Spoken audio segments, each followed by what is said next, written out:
ইউনূস আলাইহিস সালামের কওম গুনাহগার শাসনিক করনেওয়ালা বেদাত করনেওয়ালা গুনাহ কবিরা করনেওয়ালা এরা যখন আল্লাহর কাছে তওবা করেছে আল্লাহ তাআলা তার তওবারে মাফ করিয়া দিয়েছেন সেই আল্লাহ আজদিন পর্যন্ত আসেন না দেখে আল্লাহ প্রকাশায় ইয়া আল্লাহ আসেন না বুঝছো আমরা যত গুনাহ করি না কেন আখেরি জমানার নবীর উম্মত আমরা ইনসান আমরা তো গুনাহ করব লেকিন আল্লাহ সুবহানাহু ওয়া তাআলার কাছে সমস্ত গুনাহের সামনে রেখে দিয়ে আমরা তওবা করি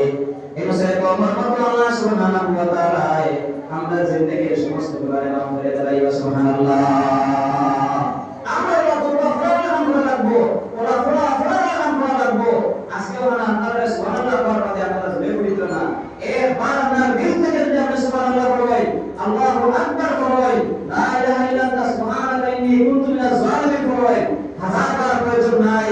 একবার দিল থেকে যদি পড়লে আল্লাহ কবুল করে দেয় দুনিয়া আখিরাত আল্লাহ সফল হয়ে যাবে সুবহানাল্লাহ আমার সুবহানাল্লাহ বলতে এই কলিমা পড়বার কি গুরুত্ব এই গুরুত্ব আলোচনা করতে যাই সাল্লাল্লাহু আলাইহি ওয়াসাল্লামের ঘটনা আপনাদের সামনে আমি আলোচনা করছি তখন নবী সাল্লাল্লাহু আলাইহি ওয়াসাল্লামের দেখা আমার কওমের ওপরে আযাবের প্রথম ইসরায়েলের 3 দিন তো পাস হয়ে গেছে এখন আমি যদি আমার কওমের মাঝে চলে যাই আমার কওমের একটা সংবিধান আছে আমার কওমের একটা সংবিধান আছে কোন মানুষের যদি কোনো কথা হয় আর এই কথা যদি বাস্তব না হয় তাই তার সংবিধান আছে এভাবে আপনার কাতল করে দেওয়া বুঝা আমি বুঝতে পারবো তুমি কথা মাত্র বেঁচে যাবে তাছাড়া বেঁচে যায় গিয়া হযরত মুসা আলাইহিস সালামের কওমের সংবিধান কিনা বলে সংবিধান হলো কোনো মানুষের যদি কোনো কথা হয় তাহলে এটা বাস্তব হইতে লাগবে যদি বাস্তব না হয় মিথ্যা প্রতিপন্ন হয় তাহলে সেই মানুষই আপনার সাজার জাযা হিসাবে আপনার কাতল করা হয়ে যায় হত্যা করা হয়ে যায় হযরত মুসা আলাইহিস সালামে দূর থেকে কিয়ামত পর্যন্ত এই কথা আমার কওমের উপরে 3 দিনের ভিতরে আযাবের বোঝা হইছে না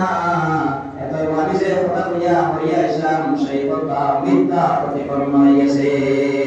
এখন আমি যদি আমার কওমের ভিতরে আমি যাই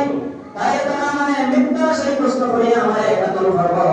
কাতল ছাড়া আমার কোনো উপায় নাই হযরত মুসা আলাইহিস সালাম তার নিজে যে ডিসিশন নিয়েছেন আল্লাহর পক্ষ থেকে কোনো ওহি আইবার কোনো চিন্তা করছেন না আল্লাহর লগে আপনার কোনো মশওয়ারা নাই আল্লাহর কোনো বারসা নাই তার নিজে যে ডিসিশন লইয়া তাই আপনার এই জগৎ থেকে আল্লাহ না দিয়া অন্যত্র চলিয়া যাইবার লাগে ওয়ানা দিলাইছো লম্বা ঘটনা দোস্ত করার মতো আমি লম্বা কথা কইতাম না সংক্ষিপ্ত আমার বলার যখন রানা দিছেন প্রতিমধ্যে আপনার সাগর নদী পার হইতে লাগে জাহাজের মধ্যে বিষয় এমন একটা অবস্থা জাহাজের মধ্যে হয়েছে দেখা গেছে একজন মানুষ যদি সেই জাহাজ থেকে পার হয় না সমান হয় না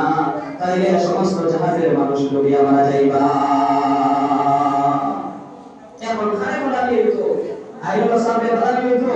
না মৌলানা জামাল সামনে বলা নিয়তো না মুসলিম ইমাম সামনে বলা নিয়তো এরা বাইরে সাইডে বুঝায় দেয় ইমাম সাহেব এই আর এই খারে বলা নিয়তো আপনার লড়াই মারা হইলো লড়াই মারা গেলে দেখা গেল হযরত মুসা আলাইহিস সালামের নাম আপনার উঠেছে হযরত মুসার সম্মুখে যখন যাওয়া হইলো দেখা গেল এত সুন্দর একজন মানুষ এত সুন্দর একজন মানুষ এই মানুষের তো আপনার সকল হইতে বলাই যায় না এই তো তার মালিকের বাগান করা হইতে হয় জাহাজের মধ্যে আমরা এটা করা হয়েছে জাহাজের মধ্যে মালিকের বাগান একজন ঘোড়া আসল এটা হচ্ছে চাই